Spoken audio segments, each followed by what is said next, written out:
comment traverser l'hiver? Réponse avec Benjamin Muller. Bonjour Benjamin. Ça va bien? Ça va et vous?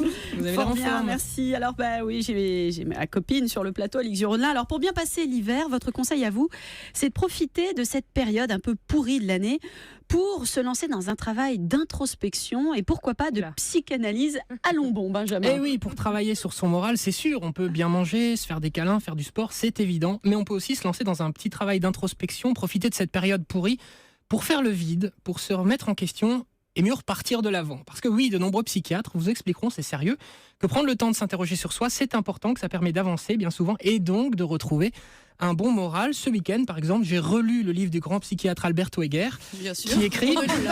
Mais c'était avant ou après le match? C'était juste avant le match, vous me connaissez bien.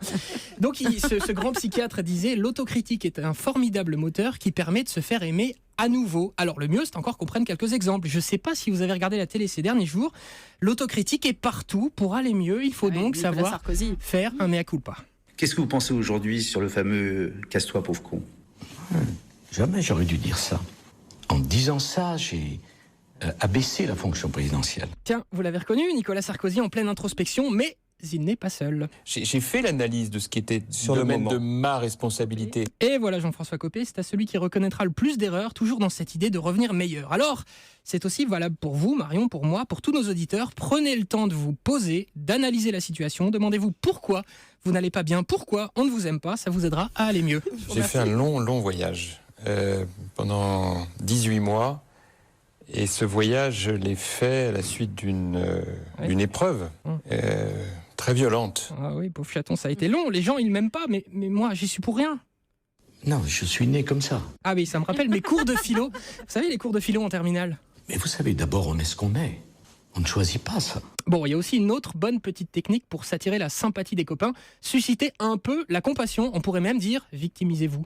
Parce que j'ai pris cher en fait. Oh, chaton, on dirait qu'il raconte son année chez Daesh. Mais non, il parle juste des critiques dont il a été victime. Mais il a raison. Se victimiser pour se relancer, Marion, c'est une bonne idée. Là, je vous assure, j'ai touché la haine du doigt. Je l'ai vu. Bon, le pauvre chéri, vu comme il a été maltraité, on a envie de lui donner le bon Dieu sans confession. Notre autre patient en quête d'authenticité, lui, on sent qu'il est allé plus loin dans son introspection, on sent qu'il s'est interrogé sur lui-même et du coup, il est en mesure aujourd'hui de nous livrer à nous ses bons conseils. Et je pense que quand on connaît le nom du crabe, il devient une partie de vous-même. Et l'échec, c'est un peu pareil. J'ai rien compris. Mais c'est pas un inventaire avant liquidation. Il s'agit pas de compter les boîtes de conserve qui restent à vendre. Ah, bon, là non plus, je ne dois pas être assez ouvert sur la psychanalyse pour tout comprendre.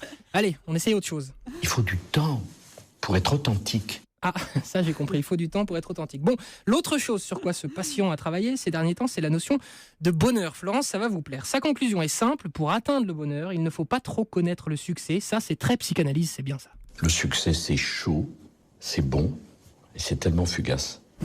L'échec, ça peut faire mal, et on apprend. Et c'est chaque échec surmonté qui peut donner du bonheur. Voilà, fin des deux exemples de Français en plein travail d'introspection. Je vous rappelle ce que je vous disais en début de chronique. Donc, ce psychiatre, Alberto Heger, que j'ai relu avec plaisir ce week-end avant le match entre Lyon et Marseille, donc il explique que l'autocritique est un moteur qui peut permettre d'être aimé à nouveau. Sans doute est-ce l'objectif de ces deux patients, mais si on regarde la fin de la phrase de ce psy, il dit que l'autocritique peut permettre d'être à nouveau aimé, sauf chez certains, je le cite, qui se servent de l'autocritique comme de faire-valoir et qu'elle peut favoriser le narcissisme. Alors, je suis sûr que c'est pas le cas de ces deux messieurs, mais la frontière peut parfois être perméable.